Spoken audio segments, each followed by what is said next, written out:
వేస్తాం. గ్రామీణ ప్రాంతాలలో సురక్షిత తాగునీరు ఇప్పటికీ పూర్తిగా అందుబాటులో లేదు.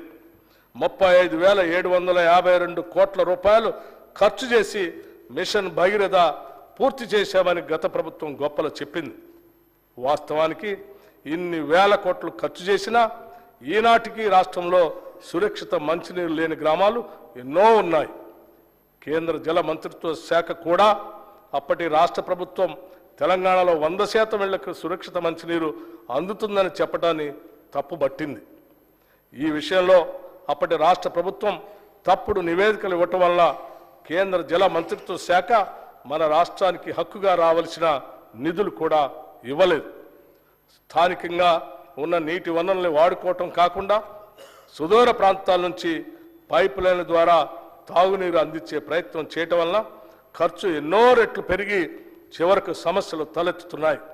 స్థానిక నీటి వనరులను నిర్లక్ష్యం చేసి ఎక్కడి నుంచో నీరు తేవటం అనేది ప్రయాసతో కూడుకున్న పని. కేవలం కాంట్రాక్టులు మాత్రమే ఈ కార్యక్రమం ద్వారా లాభపడ్డారు. ఈ కారణంగా గ్రామీణ పేదలు సురక్షిత మంచినీటి కోసం ఇంకా ఇబ్బంది పడుతూనే ఉన్నారు.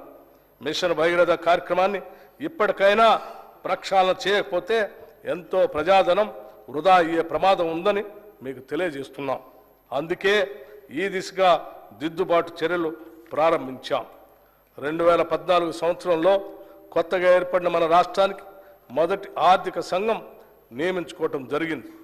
రాష్ట్ర ఆర్థిక సంఘం తన నివేదికలో రాష్ట్ర నికర స్వంత పన్నుల ఆదాయంలో 11% నిధులు గ్రామీణ మరియు పట్టణ స్థానిక సంస్థలకు కేటాయించమని సిఫార్సు చేసింది.